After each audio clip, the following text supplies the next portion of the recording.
David, I unmuted the mics, baby. Let's go. Coming in hot post Thanksgiving.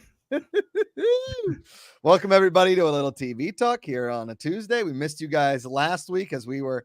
I know David was with family. I was with family. I think David was probably flying across the country. I was just waiting for them to get here and trash our house for 5 days. I was in charge of cooking this year, David. Oh God, I should not have done that. I cooked dinner all day Thursday, and then I made meals on Friday and Saturday. On Sunday, I was like, I'm never cooking again. I'm not going to cook again until like Christmas. I cannot. It was so much cooking, man. It is so laborious. I now know what my mom was so pissed on Thanksgiving every year and Christmas. I get it. There's just a lot to effing do. It's a lot of work, but it was a tag team approach at my mother-in-law's house. Nice. Leslie, my mother-in-law, she did a lot of the fixings and everything. And then her husband took care of the turkey and did that in a smoker for 4 or 5 hours. I made a dessert. So we all kind of pitched in and contributed. Miles just ran around like a crazy person and just consumed food. So that was fine, being usual 2-year-old, but it was a good time. Yeah, it wasn't no stress, pretty chilled, probably drank too much, but hey, I wasn't driving. I was just staying there the whole day, just watching football and drinking, but it was fine. Well, I will say this. I told Amanda, I was like, after I'd done cooking and made everything for, 15 people, I was like, I'm going to get as drunk as I want tonight, and I'm not going to get in trouble. I can do whatever I want tonight. Yep. Okay. And you're not going to be able to say anything. She's like, is that why you cooked? And I was like, no, it's not why I cooked. I cooked because I like to eat and I like to know what I'm eating. And, but then after like midway through the cooking, I was like, I should have just bought everything at Costco. Just bought. That's true. You can. Costco has excellent selection. They already have like the brown sugar, like mashed sweet potatoes ready to go. They have the stuffing ready, the turkey. They have just go to Costco. You're fine. You got Thanksgiving ready to go.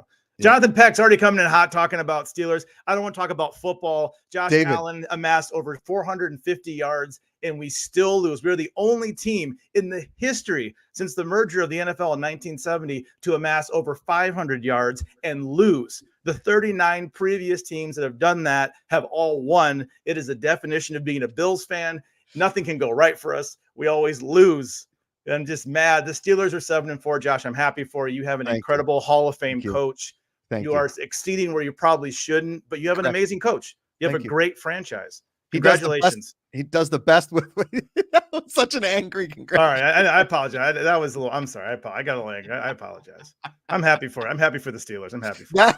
That was enjoy the playoffs. That was a very Josh Macuga rant from David Griffin. Well done, sir. Well done. I'd like to read Jonathan Peck's comment. Yes.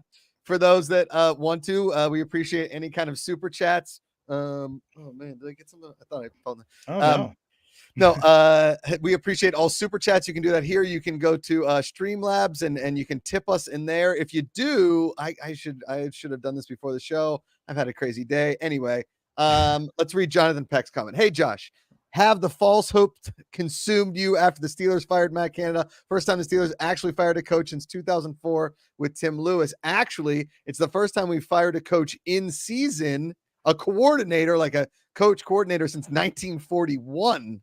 There you go. So also the first time coach in the middle of the season since 1941. I'm letting the false hope consume me, David. As my cousin texted me, it's the Michael Scott meme of I'm ready to get hurt again. I'm listen, they let Kenny throw the ball in the middle of the field, something they should have been doing all along. Like, let the kid sling it. If you don't know if he's good or not, you're never going to know if he's good enough unless you let him just rip the ball. And we're getting there, Dave. You know what I mean? 7-4. There's a lot of football left, but I don't know. Well, you have a better chance than we do. We have to play the Chiefs, the Cowboys, the Chargers, the Patriots, and then the Dolphins again. So I don't know. I mean, if we can get 4 wins, if we can get 4 of those 5, we'd be 10 wins, maybe. I think you get in with 10. I think we get in with 10. 9, and AFC is tough. 9's, yeah. We'll see. Well, this isn't sports TV talk. Although, David, I will say I started watching the Balco Untold on Netflix. Yeah, which is TV, considered TV. Yes. And I'm not finished with it, but so far it's incredible. And it's interviews. They've got the interviews with Victor Conti, who I think he went to prison for a little bit. I'm not sure. He may not have. talking about Barry Bonds and Tim Montgomery and all the track and field athletes that he worked with. It's very entertaining, and even more entertaining, they interview the guy, the IRS agent who brought the whole thing down. So, okay. Pretty interesting. Pretty interesting. Football aside, there's been some good sports stuff that's happened since the break. We had the Formula One race in Vegas. Did you watch any of it? Tiger Woods is back. I did. David. It was really late, but I did. This weekend, Tiger Woods is playing golf. Tiger Woods is playing golf. He's back. You better believe I'm watching golf this weekend. Yeah. David. Tomorrow morning, I think I need to turn it on like Peacock or something in order to watch in the morning or on Thursday morning because he tees off at like 8:30 in the morning. Where is the Bahamas in time frame, in like time zones? Where is the Bahamas? Got to be East Coast, right? Maybe? I don't think it's it's pretty much just like straight south of Miami, isn't it? It is? Okay. It's near Cuba, right? I mean, it's all in the same. I think so, right? 200 miles or so. It's got to be East Coast time. Yeah. I'm just assuming. Okay. Kate Van D in the chat. Hello, good evening, y'all. I can't wait to hear about the new Fargo season. Oh, yes. Oh, we will get to it because it is.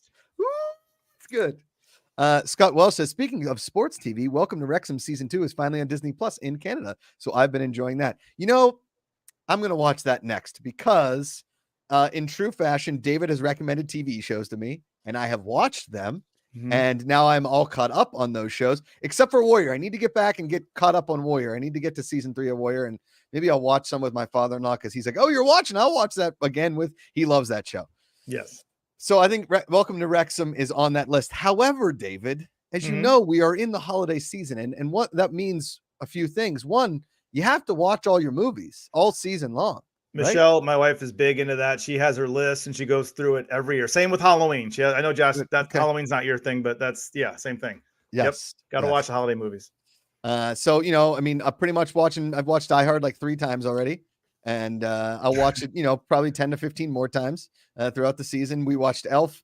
Rosie is not super into it. We tried to watch that creepy Rudolph the Red-Nosed Reindeer movie.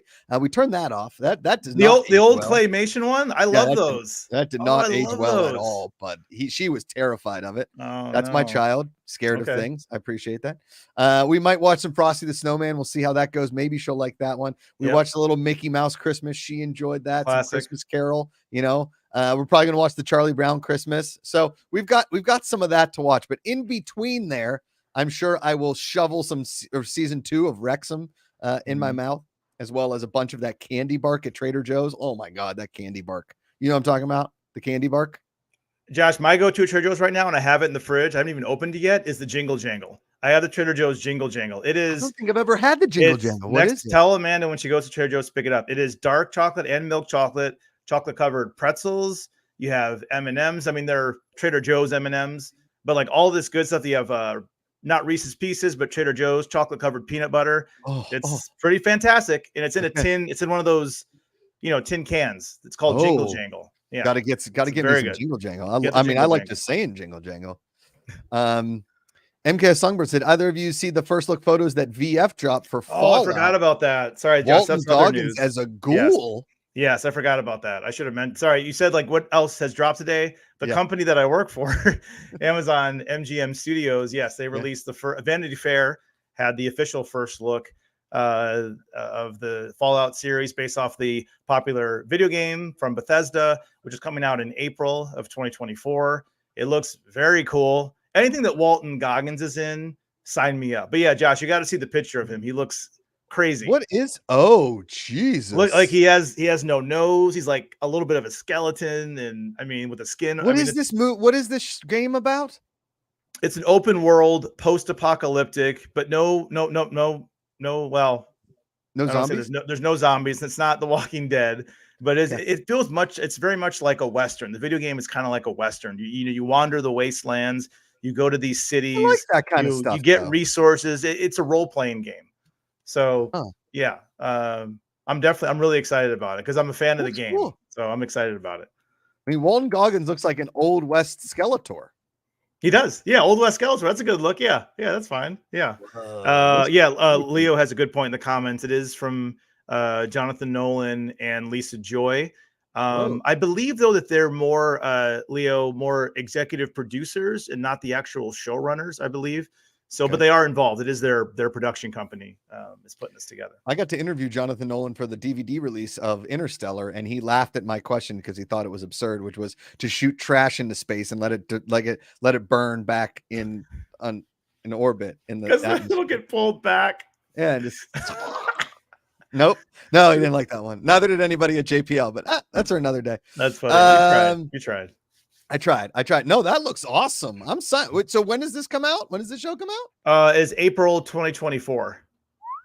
Yeah, so we have a few months, but this is a big one. I mean, this is the next big. I mean, you know, HBO had Last of Us. This is the next, I would say, big TV video game adaptation, probably the most anticipated, apart from The Last of Us. So yeah.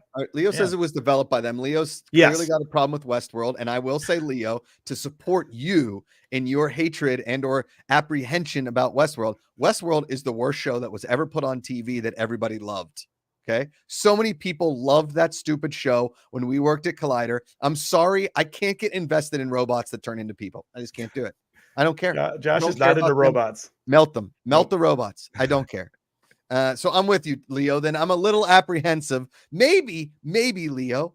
And this doesn't happen often. And David, you know, you can't change a bird's feathers colors, right? Like the color of the feathers or the bird, something like that. So it goes something like, yes, that's close enough. It's fine. That's fine. You know what I mean? You can't change a tiger's stripes. You can't, I mean, but maybe, Leo, maybe that they learned their lesson from the trash that was Westworld. Okay. And maybe they're going to make Fallout better. Maybe it's like, hey, you know, all the fans said this sucked, and including this bald bearded guy on an internet channel, he hated it. Maybe, just maybe, we'll do better, and we can hope for that. However, Leo, if it doesn't, I'll come back on here and you and I can yell about it. How about that? How's that sound? I think Leo will take that deal. He'll take that deal. Take that deal. Yeah. Troy says takes too much energy to blast stuff into space, but good brainstorming, Josh. You're not wrong. You're not wrong. I was thinking, like space trash ships where they're constantly just like, hey, let's scoop up a bunch of trash and then just throw it in. You know what I mean? You know what I mean? Josh goes the places. I mean, if anybody's on, you know, go on YouTube and check out Josh talking to Ruth Nega about her rutabagas. Josh has some, I mean, he's got some ideas. He has ideas. Are they good? No.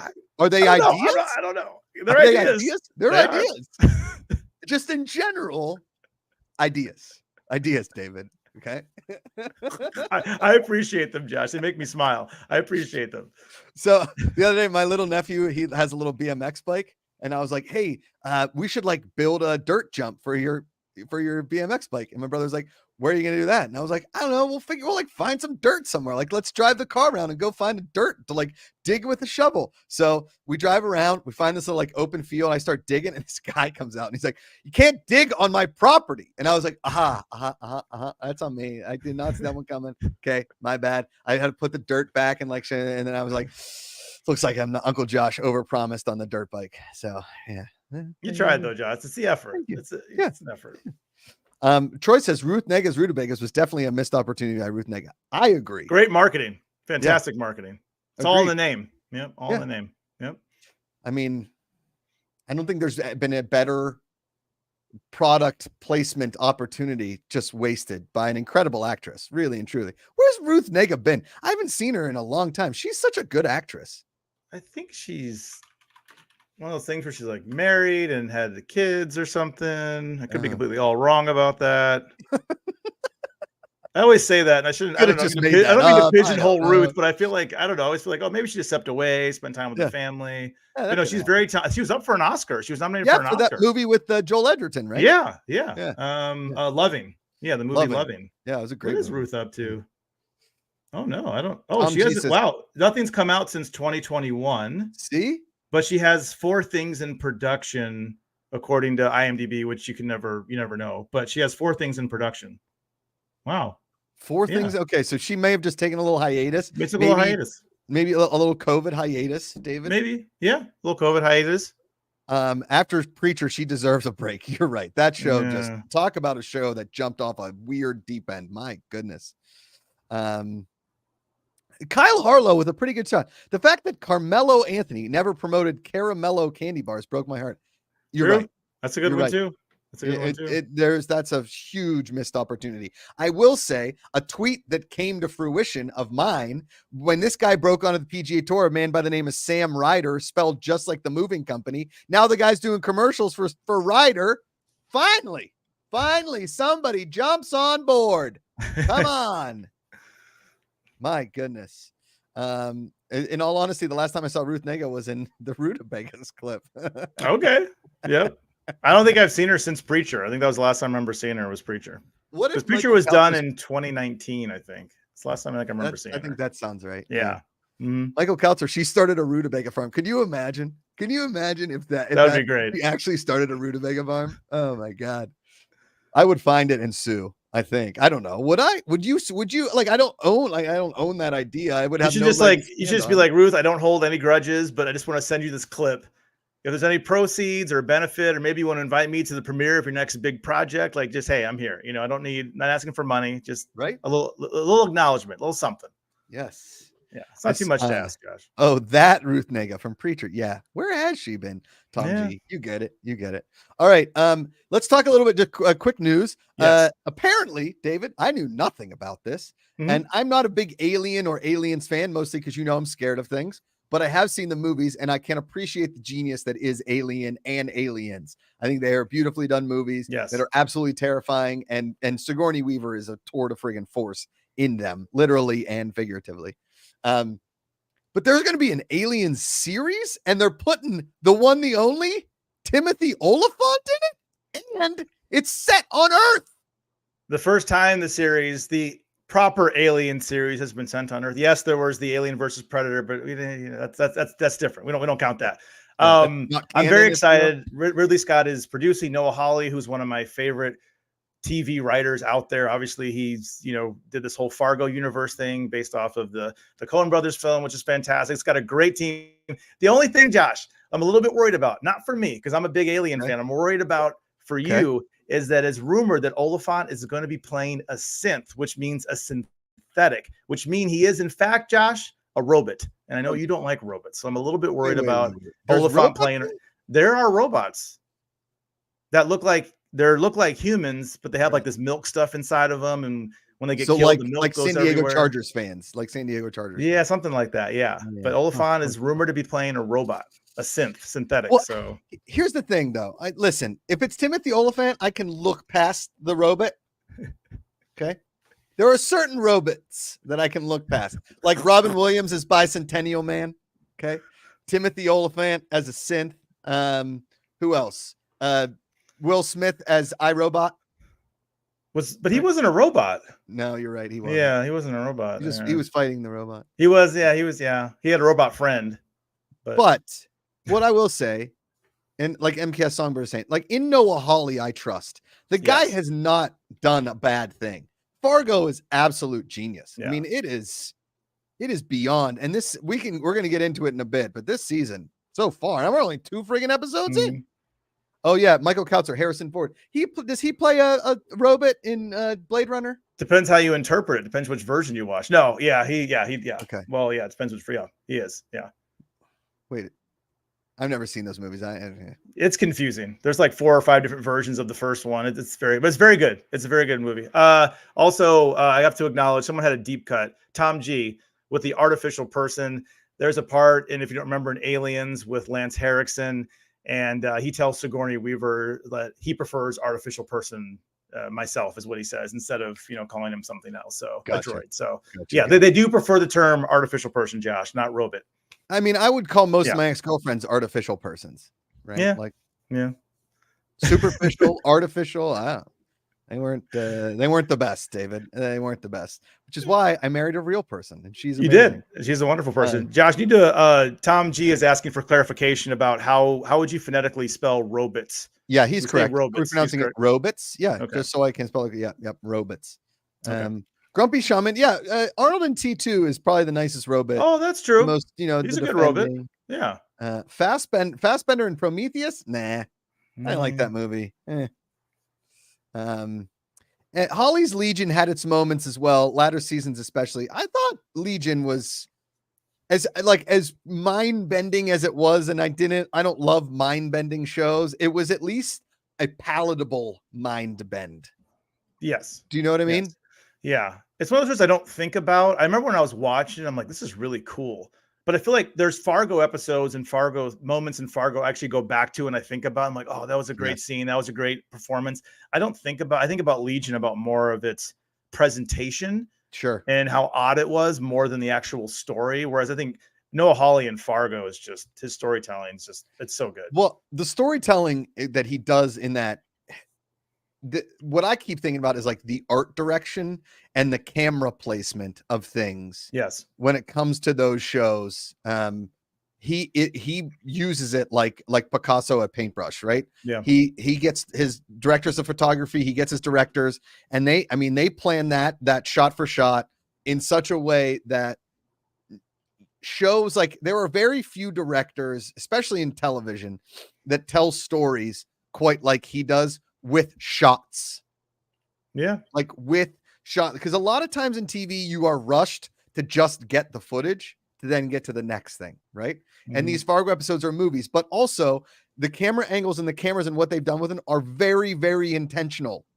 And when you're good at making television and you're good at making like properly good written television and using the camera and the director and the camera shots correctly, you tell the story way more than you actually tell it with dialogue and action of the actors.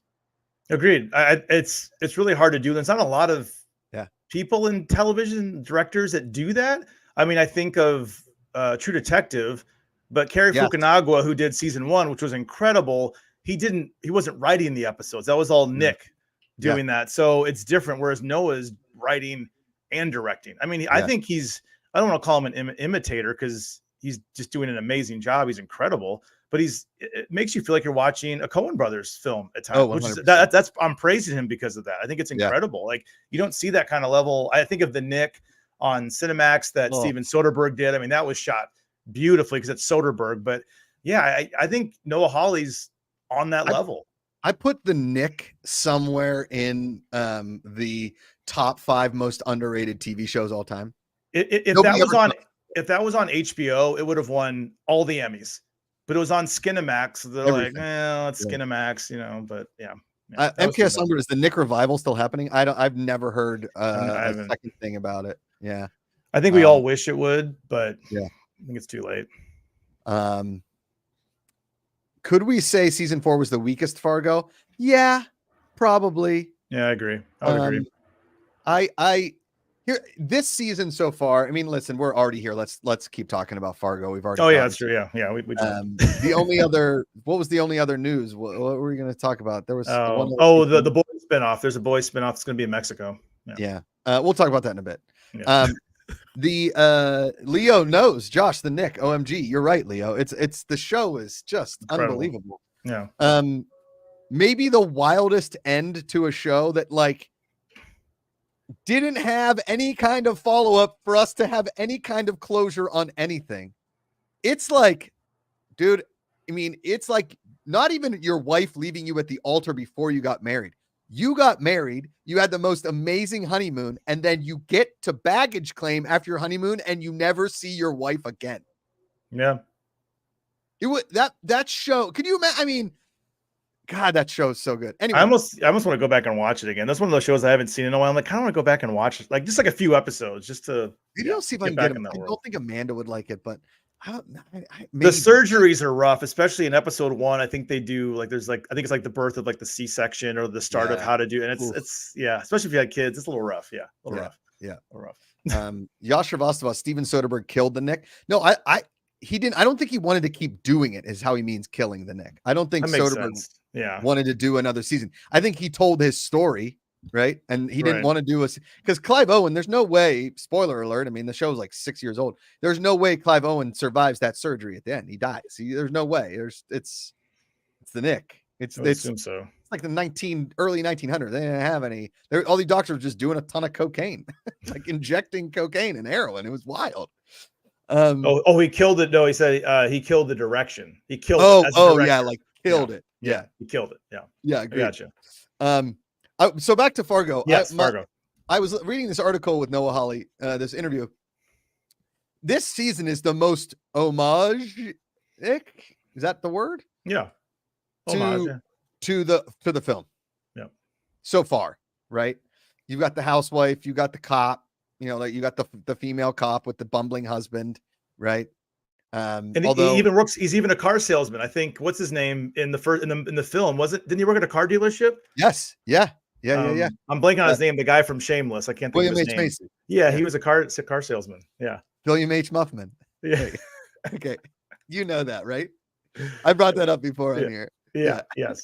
Him and Felicity Huffman are William H. Muffman. Oh, yeah. They're a celebrity couple. Sorry. Okay. All right.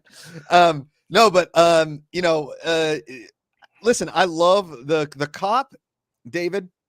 Is from a show that I watched called Never Have I Ever, which I've brought up to you on this before. It's a comedy that is narrated by John McEnroe. Oh, wow. Oh, yeah. I think you did tell me about that. Yes, you told me about that. Yeah. Yes. And his name is Lamorne Morris. He plays Wit. Is that who you're talking about? That police officer? No. The female cop. The female. She's great in town. Yeah, I've never she's seen amazing. her before. Yeah, she played like the aunt or the cousin in Never Have I Ever. She was great in it, very funny. And then I love the angle of her husband like trying to be a professional golfer. Oh my gosh, the fact that like they can't pay their Sears bill, but he's got, I don't even know how much a simulator costs. Like I'd love to have one of those. 15 grand at like the Bear, like 10 grand at the least. And his swing is horrible. He has an awful swing. And he said something about that he placed second at some Hilton Head. Second at Hilton Head. Yeah. There's babe, no way that guy's just a pro. A few more drives there, babe. Like, oh man, the GOAT. So, and then the car sale was like the bumbling idiot who's and then, but all things being equal, everybody aside, and I always have a problem with people like, is it who plays the matriarch, who's the crazy person, like the villain? Jennifer Jason Leigh. Yeah. I always have a problem with her acting because I don't think a person is like that. Yeah, wait, is that how she speaks? I haven't heard her in a long time. Is that her normal accent, or is she doing no. It sounds like she's trying to be British almost. I don't get it. No, I think she talks like, it's sort of like Miss Elastigirl, like, oh, Mr. Incredible. They got that. Yeah. Yeah. Yes, I know what you're talking about. It's those three actresses, Jennifer Jason Leigh. What's her name? She was in who's the other? She's blonde. She was in Superman versus or Batman versus Superman. Oh, who is she? She's like, I know who you're talking about. She has that same voice. Yes. Oh, what is her name? Oh, it's gonna bother me now. Go ahead, Josh. Yeah. Holly Hunter. Yes, Holly Hunter. That's it. Thank you, Jonathan. Thank you. Like, well, I'm a villain in Fargo. It shows power. Where's my granddaughter? Like it. I don't know if it's overacting or if it's like there's something about that doesn't seem believable, and maybe I could be wrong. She kind of throws me off. Whatever. Juno Temple, okay, from Keely in Ted Lasso to all the other like bit roles that she's done, and she's great in everything she does. Mm-hmm. And we're only 2 episodes in. Give her the Emmys. Give them to her. Yeah. To quote Yash, she killed it. She kills it. She really does. I mean, she has a scene in that first episode or second episode, I can't remember, with Jennifer Jason Leigh, and they're across the table from each other. And Jennifer Jason Leigh's been acting for decades, and she just owns that scene. Like she changes her accent, she's all this cool stuff, all this different things with her voice. Just like she has almost a there's a few words that she gets, but it's almost a perfect American accent. Totally. She's really good. Really, I'm blown away. I don't think I've ever seen. I mean, I know she was good and everything that she's been in before this, but this is the first. I was amazed by her. I'm like, wow. When she walks in, and and the bumbling husband, talk about great casting. I mean, just incredible casting. And we'll get to John Hamm and the kid from Stranger Things, who I didn't recognize with a hat on. Joe Keery, the hair. Yeah. When he takes his hat off, I'm like, oh shit, that's the kid from Stranger Things. Yeah. when she comes in after she's been kidnapped, after she basically lights a convenience store on fire for the most part. You know what's crazy is she leaves that gasoline, but they never actually shoot any like fire at it. Do you know what I mean? Do you know what I'm talking about? I thought I was waiting for something to be lit on fire. That's what I Right. assumed was going to happen. Yeah. Totally. There is something like, there's something so magical about her just keep seeing Bisquick. Right? Like, talk about the storytelling. Like, I need to get back to my daughter, Bisquick, right? And she goes in the kitchen, she's bleeding, she looks like she's a haggard mess, and her husband's like, but babe, they're you know, like the cops found different blood. Oh yeah. Like the guy's such a doofus. He wants to believe his wife because he loves her so much, because he's such a bumbling idiot. He would never get a girl like Juno Temple in any kind of shape or form, right?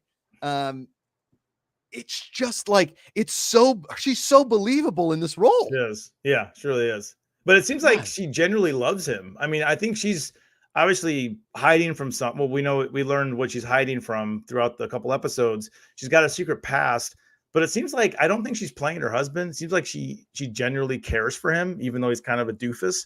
It seems like, we'll see how that plays out, you know, towards the end, but it seems like she genuinely cares for him. Yeah. I think. Yeah. I mean, she probably got married quick knowing she had a mark.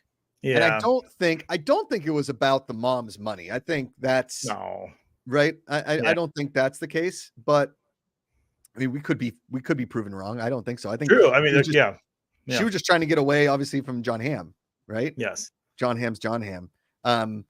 But there is, man, just something special about her in this show. It's just so good. I love too. I mean, there's all these actors in here. He's one of those British guys that I've never know his name, but I feel like every British gangster show or any British show that I watch, he's at least in one of those. Is Sam Spruill, who plays Old Munch, is his character's name. He's the one that they pay to, you know, do the deed in the beginning. Yeah, the nihilist, who just seems like he's just going to wipe everybody out. Like he's just out. He's just out to get people, and he's great.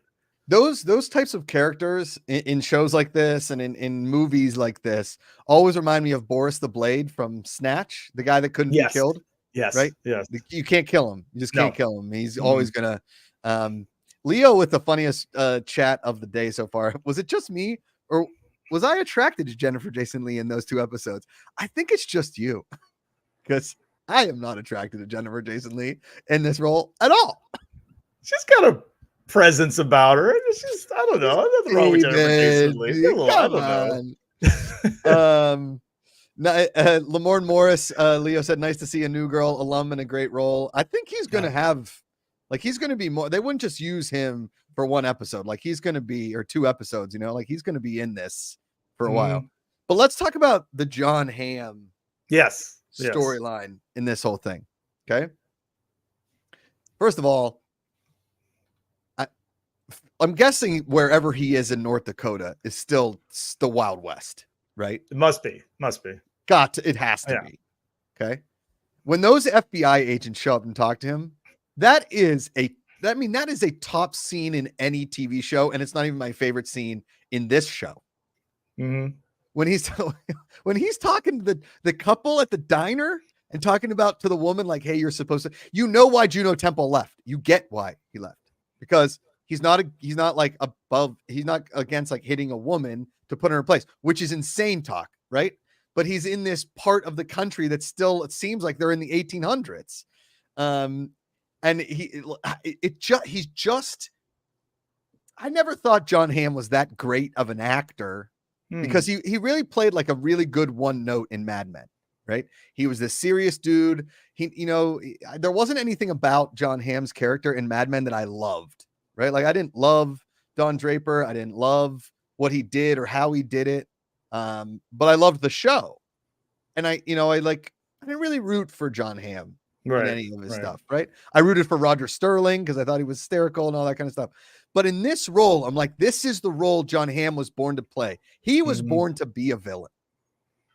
I think I agree with that. He's born to be a villain, but also with a little bit of comedy. Because I feel like after Mad Men, when he started doing more SNL skits, the John Hamm and all that stuff, doing Bridesmaids, I'm like, this guy's funny.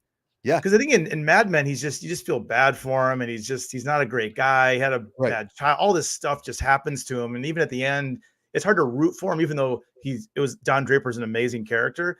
But here he combines that part of him from Mad Men, but also the comedy. Like, he's also funny.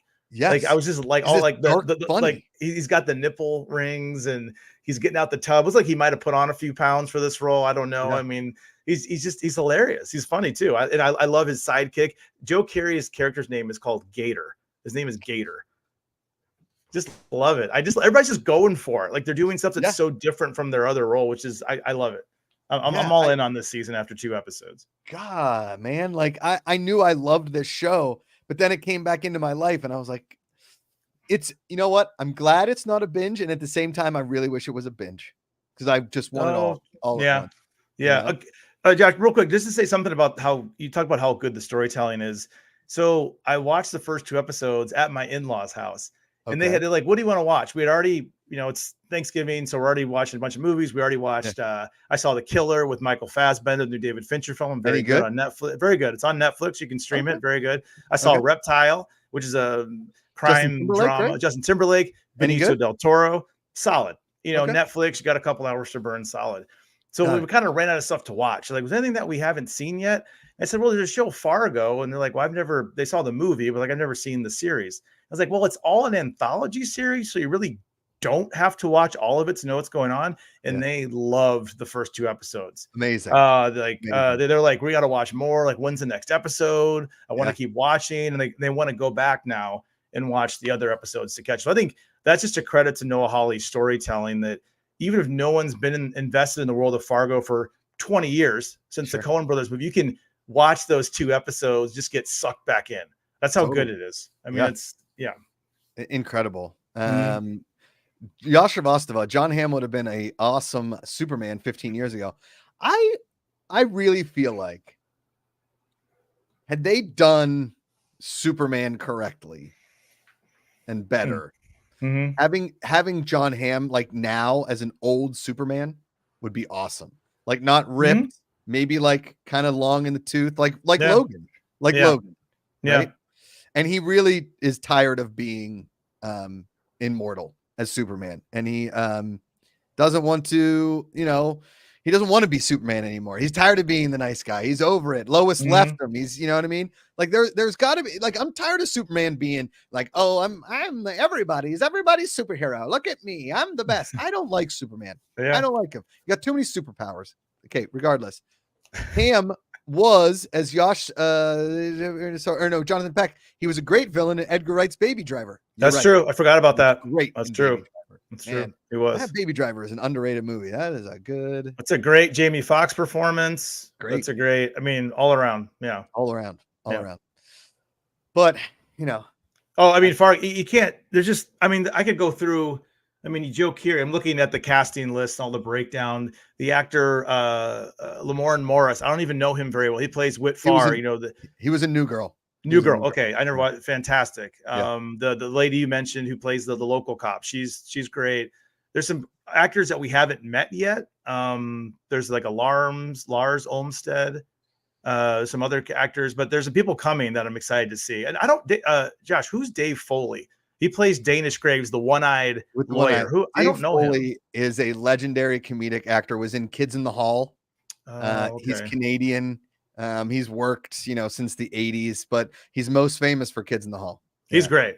The whole scene about like please slap my son. I authorize you. I give you permission to slap my son because I'm not there. Yes. Why? Oh, please, no, don't do it. Bow. Just ripped him. In the first episode, I think it's called Minnesota Nice. That's the theme that's been, played so through good. Like all about like your guys aren't really. I think it was Bokeem Woodbine I don't know what season he was. It might have been season 3 or 2. 3. Three. Yeah, where he said like, you guys really aren't that nice, but you act like it. Like you try to think, but you're not nice. That whole Minnesota Nice thing about shucks, all that, and it's great. Yeah. Love this. Just the slow motion of the first one. And you can tell when dude, I mean, that shot when those 2 doofuses come on her porch to kidnap her. talk about a great shot with a camera when they just show up, and that creepy mask that he's wearing that kind of looks like Scarecrow in the first Batman and Batman Begins. Yeah. Kyle Harlow, Dave Foley was in News Radio. Yeah, if you ever watch News Radio, is in News Radio, old sitcom from the 90s. Okay. Dave Foley is in Pixar's A Bug's Life. He must be a voice. He must voice over. Okay. Yeah. All right. So he's been around. Yeah, no, he's worked for a long time. Kids in the Hall is a generational comedy show. It's the precursor to Saturday Night Live because Lorne Michaels produced it. Okay. So yeah. Okay. We get new Fargo tonight. It's Tuesday. It's Fargo. Fargo's on Tuesday nights, Josh. We get new Fargo. Wednesday. No, it's Tuesday. Oh, Wednesday on Hulu, Tuesday night on FX. Yes, there you go. You got it, Josh. You're getting the streaming thing. You're getting it. Okay. I'll get it one of these days, David. All right. I got a bone to pick about For All Mankind. I got a bone. Oh, no. With the new season or just in general? No, just the new season. Okay. First of all, let me tell you something, David. Of shows that you have recommended to me, yes, I haven't consumed one faster, I don't think, than For All Mankind. Like once I got into season 2, dude, Karen Baldwin, here's to you, Mrs. Robinson. My goodness. Talk about a character that I did not see taking the turns that she took. Karen Baldwin, underrated TV character. That actress has never been nominated for an Emmy. Our girl Patty Spivot, was that her name? Yeah, she's a Flash alum. She was part of the Flash, the CW DC verse. Yeah. And we're still in season 4, and we don't know how Danny died. Like, where is Danny? Right? Yeah, we don't know. They haven't revealed it yet. Yeah. Talk about like the ending of season 3 with the bombing and the glow up of the girl that that Margot left high and dry after she was training her to work at NASA. And the whole series in general. Yeah. You know what it does really? The scene. Okay. I'm going to put it up there in maybe like top 10, maybe top 5 TV scenes of all time when the couple wraps themselves in duct tape to save the lunar base. Yeah. And they die. Yeah. David, that was ridiculous. That scene was awesome. Yeah, that's the episode that some people compare, not at the same level, but something like a Battle of the Bastards, like on that emotional level where it's just like, oh my goodness, I can't believe this is happening. It's such a well-written show. And the fact that I thought, especially in this season, like with all the makeup, Joel Kinnaman's in his early 40s, maybe mid. He's not that old. No, but to make him look 60 or 70 years old, I thought it was going to get a little ridiculous. Yeah. But it actually, or even Margot getting older, but it works. Like I believe it. They play old well. They really do. Kinnaman's only 44 for Christ's sake. Yeah, but he's playing in the 60s or 70s. I don't know how old he's supposed to be, but I think he's we're only in 2003, 2004, 2003, something like that. Yeah, but it started in 65. Yeah, that makes sense. Something like that in the 60s. Yeah. So it's been almost 40 years. Yeah. Yeah. Time has passed, but I love this show so much, and they have had no fear in killing off main characters. No, over and over and over again. Like you said, like not in the way of Battle of the Bastards, but in a way of very Games of Thronesy. Like, hey, nobody's safe in space travel. Right. And every time they kill somebody, it's gruesome. And it's also like, because it's space, I love that they respect how quiet space is, how there's no sound. So even when something insane is happening, sometimes there'll be some instrumental music, but sometimes they'll just cut the music and it's just silent. And somebody gets like pushed away and they go float forever in space and just die. And like, it's just dead silence. Crazy.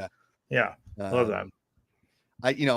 I'm kind of bummed that we haven't gotten any of like what's the female president's name? Ellen, I think. Yeah. He hasn't even been in season 4 yet. No. Yeah. And they did that with another, another character last season. Like, I think she was being written out, but we just never saw her. The one who loses her eyesight.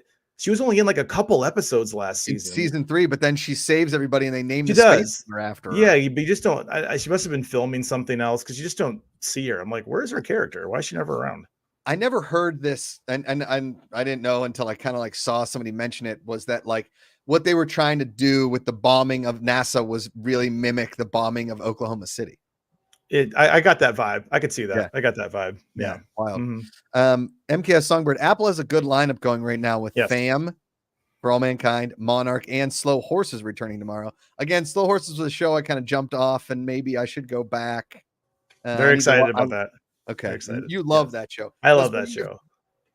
Shows you. I mean, here's the thing with For All Mankind, how this season is going with like, hey, we're on a base on Mars, and like there's people that live downstairs and there's people that live upstairs, and it's sort of like a fraternity like class system. I don't love that idea. I think it's kind of stupid, to be honest with you. But if that's the way they're going, okay. But I did like the most recent episode took a little step forward in that sense, right? And I do like what they're doing. I'm not going to give it. I do like what they're doing in Russia with Margot. I do like that, and that's getting better, I think, too. It kind of makes the world feel bigger. Like I liked in the first episode of the season where you see Margot. She has her daily routine. She gets up. She has her stretches. She gets her coffee and and her Danish or whatever, and she's just kind of waiting to be useful again. So totally. I really like the evolution of her character. I wonder how they're gonna like reveal that she's alive to Elena. Yes, the real question. And what the guy's name that was in that, the big guy that peed his pants, that was the joke. I know you're talking about. I like that actor too. I like that. MKS Songbird, there was news between seasons that the actress Jodie Balfour, Ellen, wouldn't be returning as a series regular. Okay. Yeah, she could have been filming something else. I mean, she's been in so much. She was in Lost. She's been around for years and years. Great TV actor. Yeah. Okay. I think, and can you tell, do I need, I mean, I know what happens in that time. Do I need to have watched all the other Crowns to get to this season of Crown? Well, I mean, yes, but I mean, you can also go through Wikipedia and see what's happened with Elizabeth over the years. But the good thing with the Crown is, every 2 years they change the cast. So right now, so for all you, we're talking about season 6, the final season, part 1, which so this is the final season. This is the final season. Part 2 is December 14th. That'll be the remaining 4 episodes. So this section focuses on Princess Diana's romance with Dodi Fayed and the subsequent, car accident in Paris that sadly takes her away from us far too young. The part 2 will focus more on, William meeting Kate and the kids getting older and all that stuff. So that's kind of where we are in history. But this show is one of it would be in one of my top 20 shows of all time. Peter Morgan, the creator, who is also married to all time, David. All time. Yeah. Peter Morgan is the showrunner. He is also married to Gillian Anderson. Josh, I know you're a big fan of Sex Education, X-Files, all that good stuff. No. I know you're not an X-Files guy. Yeah, no, that's me. I was the X-Files. David. Sorry. Gillian I know. You're not. I know. Okay. Whew. But I mean, it's just so well written. Every time they change the cast, it doesn't feel weird at all. Like when you have a new queen, every 2 years, it's like they just kind of flow. You get a new Philip, you get a new Charles. Now you have the kids. You have William and Harry, and even they it just feels right. Who's playing Elizabeth now? Amelia Staunton. I'm gonna mispronounce her name. She was in Harry Potter. Amelia Staunton. Okay. And sorry, people, if you can correct me on that. Was she Umbridge? Was she Professor Umbridge? She was Umbridge. Yeah, I'm probably mispronouncing her name. I'm probably killing it, but she's fantastic. Umbridge. No, don't trust Umbridge, David. Well, I feel like Elizabeth in the whole series, I don't want to call her a villain, but she's always been the one that feels like she's holding everybody back. It's like, let everybody have a little fun. Let everybody do what they want to do. But when you look at her career, I like how Peter Morgan portrays it's like she's like the loyal soldier. Sure. She's just stood her ground no matter what her marriage has been like, no matter what her kids have done. She's just always consistent for the most part. She is who she is. She doesn't budge. She's stubborn. But I've loved seeing her played by all these fantastic actresses. I think Elizabeth Debicki is doing an incredible job as Diana. She's 6'3". Did you know that, Josh? She towers above every other actor on screen. I didn't realize she was 6'3". She's giant. Who? Elizabeth, who plays Diana, Princess Diana. She was in she's been in a few things. She was in The Night Manager. Remember her from The Night Manager? Oh, she's 6'3". Imelda Staunton. Thank you, Crafted Jedi. Thank you. She's 6'3". No, well, that's Queen Elizabeth. That's Umbridge. Yeah. That's Umbridge. But yeah, she's 6'3". Jeez. Crazy tall. Elizabeth was tall, or sorry, Diana was tall. I think she was like 5'11", but not 6'3". But she's incredible. I mean, I don't have a complaint about the show. There's nothing about the show that I would change. If your daughter is 6'3" and she's not either a supermodel or like a basketball volleyball player, you're not doing parenting right. You got to get her in something that utilizes her height. Well, Elizabeth's parents did okay because she's playing Princess Diana on one of the biggest shows on TV. She's doing just fine. She's doing just fine. She was probably a runway model before she became an actress. Sure. Guaranteed, right? Yeah, she's stunning. Sure. Yeah, I think I might watch this season then. Maybe I should. I would just watch. Just turn on because it's only 4 episodes. That starts with the Dodie stuff and then to the crash. So I mean, it's worth it. At least watch these 4. I don't even know what part 2 is going to be about when the kids get older. It's William and Kate. Yeah. You know, maybe I should watch last season and this season. Yeah. Yeah. Because you're going to get into the Meghan Markle thing or no? I don't know if they're going to go that old. I don't know. I can't remember if they cast her. They might have. Not that it matters. We know everything. I don't. Yeah. No, we know what happens. It's still going. It's still happening. Do we really care, David? No. I mean, I care about. I like to see what happened in the past, but. Yeah. Princess Diana storyline is probably the most interesting aspect of the show. I think Josh would like that Diana storyline. Okay. Yeah. Yeah. Mm-hmm. I mean, I remember the crash. I remember her dominating headlines. I mean, she was a very like formative part of every kid, like every person my age's life, because she was in the tabloids all of the time. I remember that morning we were in Toronto. We were actually flying to the UK that day. Yeah. We're actually on our way to Africa, and we were on a family trip, and we were in Toronto getting ready to go to the airport.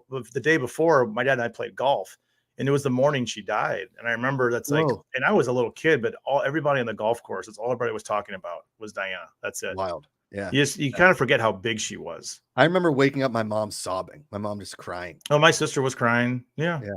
And they had the funeral, and I mean, everybody in America like woke up in the middle of the night to watch the funeral procession. Yeah. And it's just it's awful. But I mean, I think Peter Morgan did a really respectful job with the story. Okay. And they didn't like the scene of the crash and the death wasn't overly dramatized, or it wasn't like some crazy cinematography. I don't want to call it subtle because it's someone dying in a car crash, but it wasn't anything over the top. It wasn't right. Yeah. So I thought they handled it really well anyway. All right, let's I want to tell me about this Beacon 23 show. Yeah, sorry, real quick. I know we're getting almost near time. We got 5. Okay, that's plenty of time. So Beacon 23 started a new show. It's on MGM Plus. It's Lena Headey, Game of Thrones, Cersei Lannister, the great Cersei Lannister, Stephen James, Stephen Root, one of the best character actors out there, Office Space, my stapler. Is in it. It's basically a lighthouse story in space. Beacon 23 is a lighthouse, one of the many lighthouses in space. There's even a light that circles around and it lets ships that are passing through know whether it's safe to stop or safe to go through. And of course, everybody in the show, there's only a few actors in it, maybe 4 actors, and everybody's got a pass. No one is who they say they are. Josh, the showrunner, is Glenn Mazzara from The Walking Dead and The Shield. From back in the day, and it's well written. You can get the first episode free on Apple TV. You don't have to subscribe to MGM Plus to watch the first episode. I enjoyed it. I'm always in the mood for new sci-fi and desperate for it. So when I saw this, I was like, oh, Lena Headey's got a sci-fi show. How sci-fi are we talking? How sci-fi are we talking? It's not hard sci-fi. Like, it's very much just like who's who, like mystery. At first, it's not really like it's not Foundation. It's not Foundation. You can understand it. There is a robot, artificial person, but it doesn't dominate the show. It's not what the show is about. So I think if you can check out one episode, I think you might like it.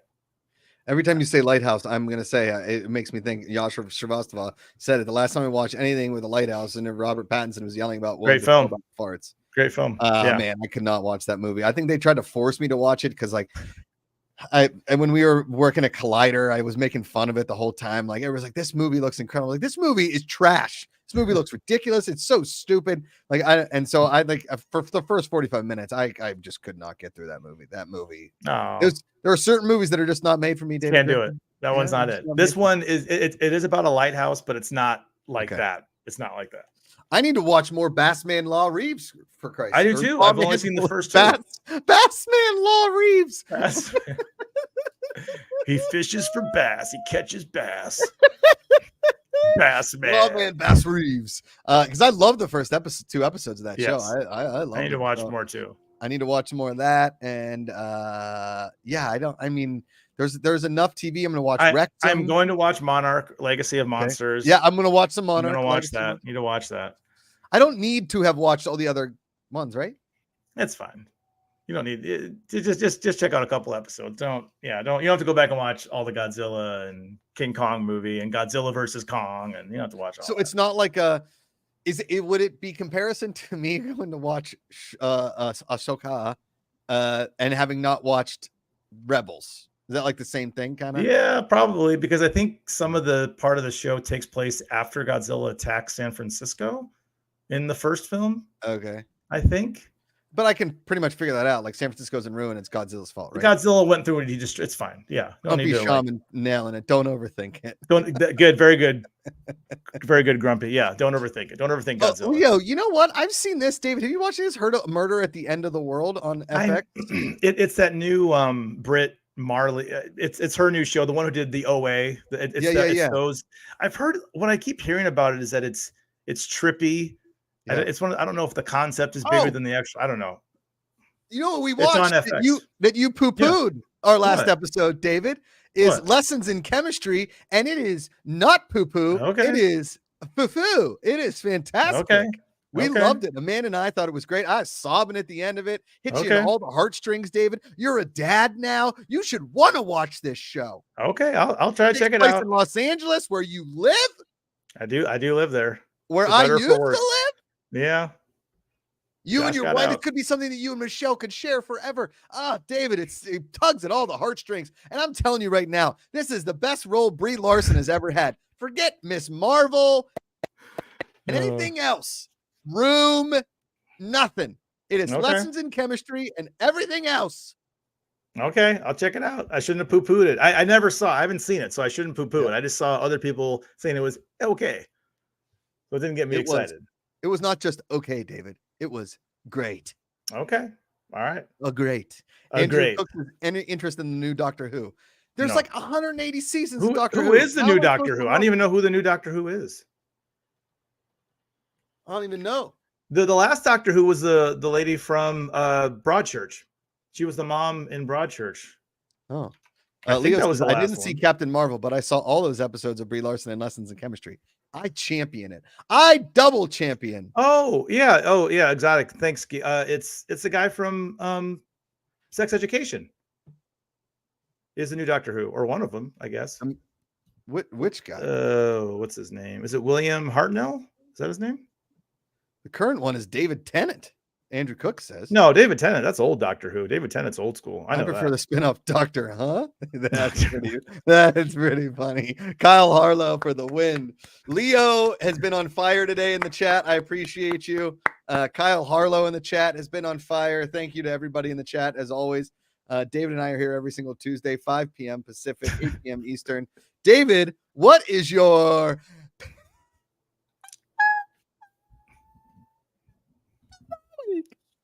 My pick of the week is an easy one. I'm ashamed to say, I don't know why I didn't watch it, but I am now. It's called The Gilded Age. It is from... You didn't watch The Gilded Age? I didn't watch. Well, the new season 2 is on right now.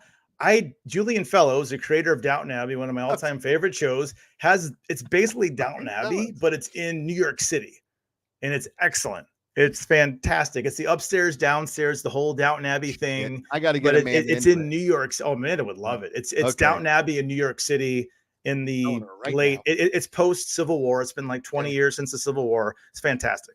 Love it. Love it. Zeno Hour said, before you go, I would like to apologize to David for Jalen Hurts in overtime. Sorry, man. Go Birds.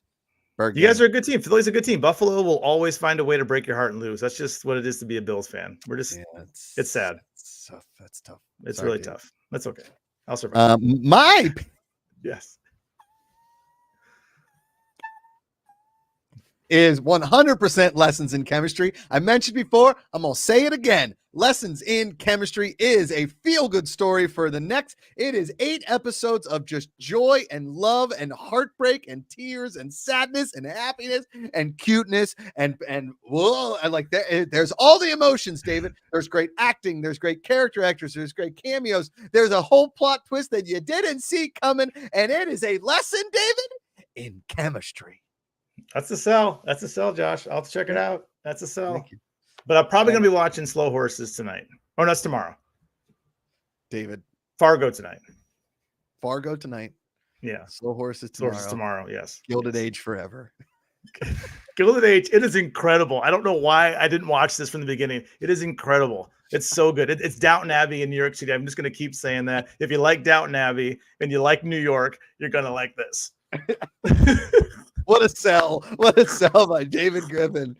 Oh, man. All right. Thank you all for tuning in. This is the point where David and I just talk until the stream actually ends. Be kind to everyone.